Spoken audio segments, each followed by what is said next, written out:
give you another military history demonstration presentation here for the World War II timeline. I'm Aaron Boma, military specialist for Carleton County. So today we're talking about Borneo. The Japanese on December 16th, 1941, they invade Borneo, and this is certainly the what is 1941 and then early 42. We're going in well into 1942 for which will be the beginning soon of the island hopping campaign for the United States. But we have talked about in the past, which was Japanese invading the Philippines. This is after Pearl Harbor, Philippines, and then of course Malaya. And we're going to talk about Java. So all those areas are part of the Japanese expansion. In 1941, Borneo was divided between the Dutch East Indies and British protectorates, North Borneo, Sarawak, and Brunei, and crown colonies, Labuan. The so-called White Rajas, the Brooke family, had ruled Sarawak on the northwest of Borneo for almost a century. First as Rajas under the Sultanate of Brunei,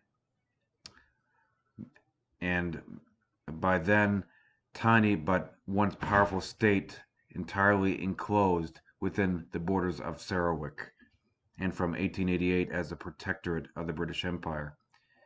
The northeast of the island comprised North Borneo since 1882, another British protectorate under the British North Borneo Company.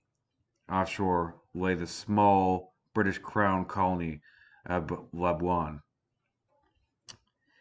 Borneo didn't stand much of a chance against the Japanese directly itself. The British tried their best to defend it.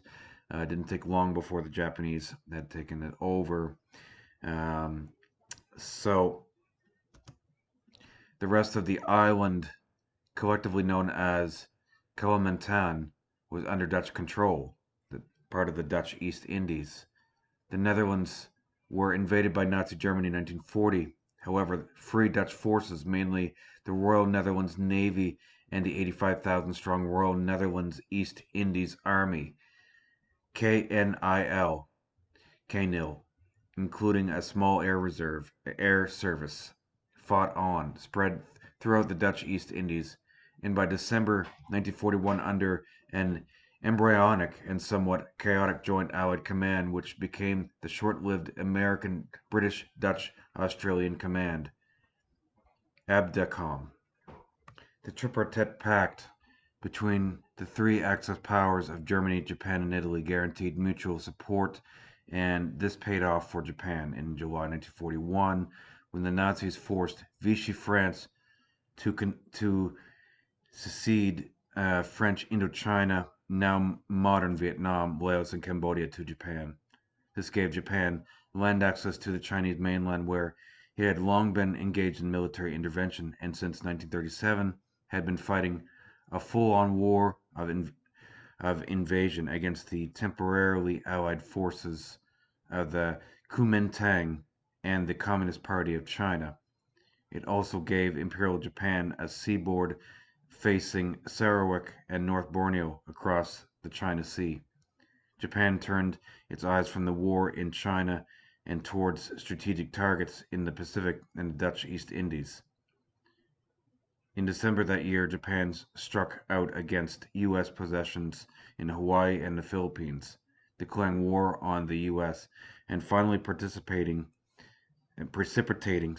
Japan's official declaration of war on America, according to the pact.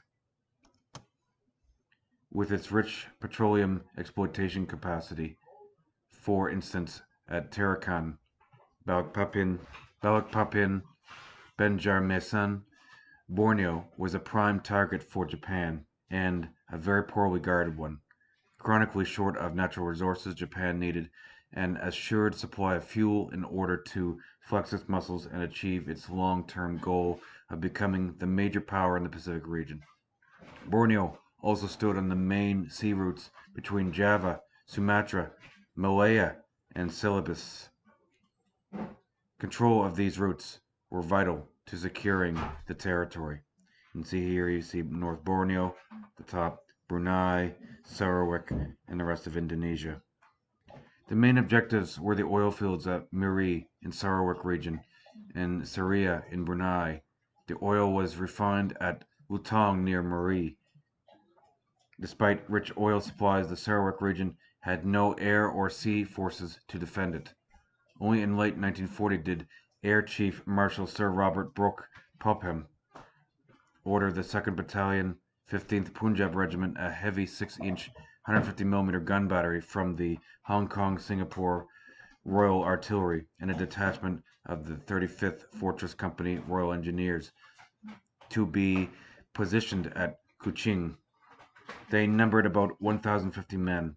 In addition, the Brooke White Raja government also organized the Sarawak Rangers. This force consisted of 1,515 men who were primarily Iban and Dayak tribesmen.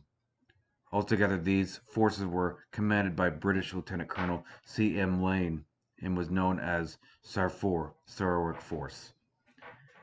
After having heard of the attack on Pearl Harbor on the 8th of December 1941, the Brooke government instructed that the oil fields at Marie and Sierra and refinery at Lutong be quickly demolished. Defense of Sarawak and Pontianak, the Dutch East Indies. So, I mean, the Dutch forces had an important airfield at Sengkawang called Sengkawang II, which was defended by about 750 Dutch troops. On the 25th of November, 5 Brewster F-2A Buffalo fighter planes arrived for local defense, followed in the beginning of December by Glenn Martin B-10 bombers, which are not well known, but they are these ones. These were not well known planes. Was actually the first all metal monoplane bomber to be regularly used by the United States Army Air Corps. It entered service in 1934.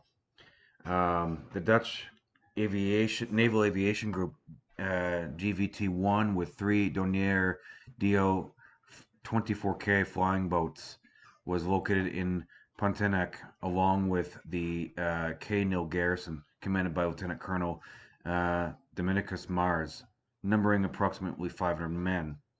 Dutch forces in West Borneo consisted of the following units: West Borneo K-Nil Garrison Battalion, Stujwat Infantry Company, about 125 men, and Pontianak Anti-Aircraft Battery. They've got two 40mm 1.57-inch guns, plus some anti-aircraft machine guns. Mobile Auxiliary First Aid Platoon, Stenswat Detachment, about 50 men in Sinkoeng, and Stujwat Detachment, unknown strength in Sintang. The town of Pontianak was finally occupied by the Imperial Japanese forces on the 29th of January 1942. The plane you see here is the Brewster F-2A Buffalo. This aircraft saw battle in early service in World War II. I mean, these were not the greatest performance aircraft, but they saw action in Brunei and then actions in the Pacific as well as others. I think the Buffalo won competition against the Wildcat in 1939 to become the U.S. Navy's first monoplane fighter aircraft. So these are some of the um, newer. So these are at the time some of the newer early American aircraft that would fight in the Second World War. And you have the picture there, the Bofors 40mm anti-aircraft gun. This is the Martin B10 here, what you see. And of course, what I'm talking about, the next presentation is going to be about, more of the Dutch East Indies, covering some different areas. But this is the start of, the collapse of the start of the Japanese invasion of the Dutch East Indies, and of course Allies are going to have to try to push them back, and that which begins this culmination of the U.S. and Allied forces with the island hopping campaigns. The main Japanese force, led by Major General Kyotek Kawaguchi, consisted of units from Canton, southern China, 35th Infantry Brigade Headquarters, 124th Infantry Regiment from Japanese 18th Division, 2nd Mokosuka Naval Landing Force, 4th Naval Construction Unit, 1st Platoon of the 12th Engineer Regiment, 1st Unit from the 18th Division Signal Unit, 1st Unit from the 18th Division Medical Unit, 4th Field Hospital, 18th Division, 1st Unit from the 11th Water Supply and Purification Unit. On the 13th of December 1941, the Japanese invasion convoy left Cam Bay in French Indochina with an escort of the cruiser Yura, Rear Admiral Shintaro Hashimoto with the Japanese of the 12th Destroyer Division, Murakumo, Shinonome, Shirakumo, Usagumo, and submarine chaser CH-7 and the aircraft depot ship Kamikawa Maru. 10 transport ships carried the Japanese 35th Infantry Brigade headquarters under the command of Major General Kyosuke Kawaguchi. The support force, commanded by Rear Admiral Takeo Kurita, consisted of the cruisers Kumano and Suzuya, and the destroyers Fubuki and Sagari. The Japanese forces intended to capture Mura in Syria, while the rest would capture Kuching and nearby airfields. The convoy proceeded without being detected, and at dawn on December 16, 1941, 2 landing units secured Muri in Syria, with only very little resistance from British forces. A few hours later, Lutong was captured as well. And see where I'm pointing at here is Sarawak and then Kuching here. And these are the areas that are located. It's an attack all along this front here. Dutch Glen Martin B-10 bombers made attacks on Japanese shipping at Mira on 17th, 18th, and 19th December from their base Sigingwang 2. The Dutch bombers retired, meant to be temporarily, to Sumatra on December 23rd, since Sigingwang 2 airfield was discarded by the Japanese, and the first bombing attack against the airfield had been carried out on 22 December. On the 24th and 28th December, B-10 bombers from a different unit flew missions against Kuching from Singapore. Simbawang, Singapore Simbawang airbase, in that area. In the evening of 23rd December, the Dutch submarine K-14 hit 4 out of 6 Japanese transport ships at Kuching with torpedoes. The cargo ship Katari Maru sank, while 2 other ships were damaged, moderate, and at least damaged by moderate standards, and 1 ship sustained light damage. On the night of 24th, 25th December, Dutch submarine K-16 sank the Japanese submarine chaser Saguri 30 miles north of Kuching. K-16 was lost the following day by a torpedo from a Japanese submarine, number I-66. Meanwhile, on 31st December 1941, the force under Lieutenant Colonel Watanabe moved northward to occupy Brunei, Lubian Island, and Jesselton, now called Kutu Kinabalu. On the 18th of January 1942, using small fishing boats, the Japanese landed at Sindakan, the seat of government of British North Borneo. The North Borneo Armed Constabulary, with only 650 men, hardly provided any resistance to slow down the Japanese invasion. On the morning of 19th of January, Governor Charles Robert Smith surrendered British North Borneo and was interned with other staff. After securing the oil fields, on 22nd December, the main Japanese forces moved westwards to Kuching. The Japanese Air Force bombed Sikingwang airfield to prevent a Dutch attack. After escorts drove off a lone Dutch submarine, the Japanese task force entered the mouth of the Sentabong River on 23rd of December. The convoy arrived off Cape Sepang, and the troops in 20 transports commanded by Colonel uh, Ekinosuke Oka landed at roughly 0400 hours the next morning.